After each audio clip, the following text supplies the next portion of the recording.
Hi, today we're going to review this slicer shredder attachment from FavorKit that was sent to us for review, and we're just going to show you how to attach it and where it goes. So if you've ever wondered what this handy dandy little thing is here, it is so you can put attachments in there.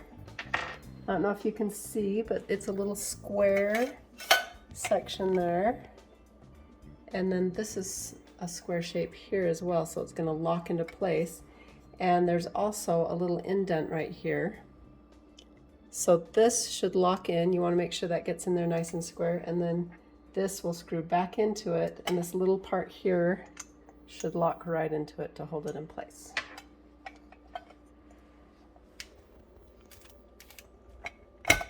You might have to shake it back and forth a little bit to get it in, and then you just screw the bolt back in. Oh, look at that. You know what? It's a little wider, but it did come with this other bolt, just in case, which is not as wide, so look, it goes right in. So I felt it get tighter as I put that in, and look at that, it doesn't shake at all, so you should be able to get that nice and firm. Now if you look on the inside, you'll see these little kind of teeth, I guess, and that's where the attachment, the shredder attachment, locks into. So to do that, you just use both of your fingers, you get that into place, and then you lock it into place. Do you see it going into place? Now I tried to put one of these on before I put it on the KitchenAid, and it wouldn't lock into place because it was turning the whole time. So you have to tighten that on the back, and then you can get this in. And of course, you want to make sure your machine is turned off the whole time so that you don't hurt your fingers.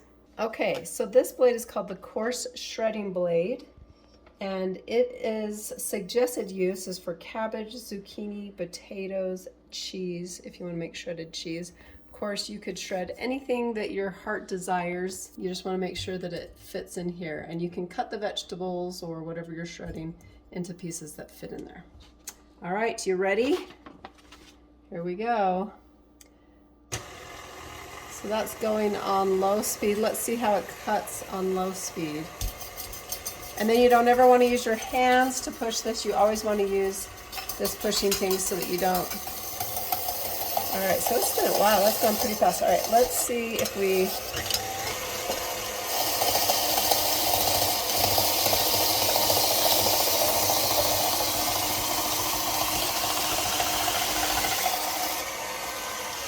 Okay, so this could be really nice if you wanted to make hash browns or something. All right, then to take it off, turn the machine off, then you'll just hold it with both of your thumbs and twist it back the other way. Oh, look at that, it left a potato chip. All right, now for washing, they said this can be washed in the dishwasher, or you can wash it by hand. They suggest you use a cloth to wash it, not your fingers, because you don't want to slice your hand.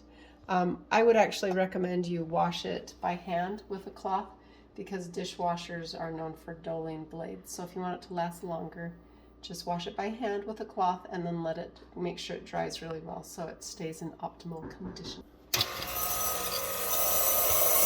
So this is what's this one called? This is the fine shredding blade, and it is ideal for root vegetables, green vegetables. It consumes raw, and it can also do almonds and nuts for baking.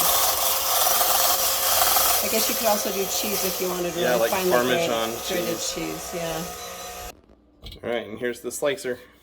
The slicer is good for carrots, cucumbers, zucchini, potatoes, cabbage, radish, celeries, and onions. I'm going to predict that this would be good for homemade potato chips. Let's see. Or scalloped potatoes. Oh, so many choices.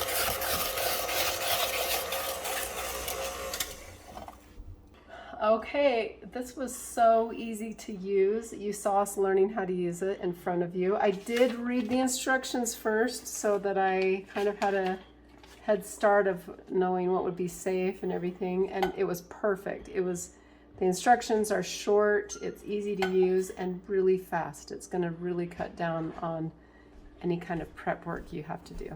Woohoo!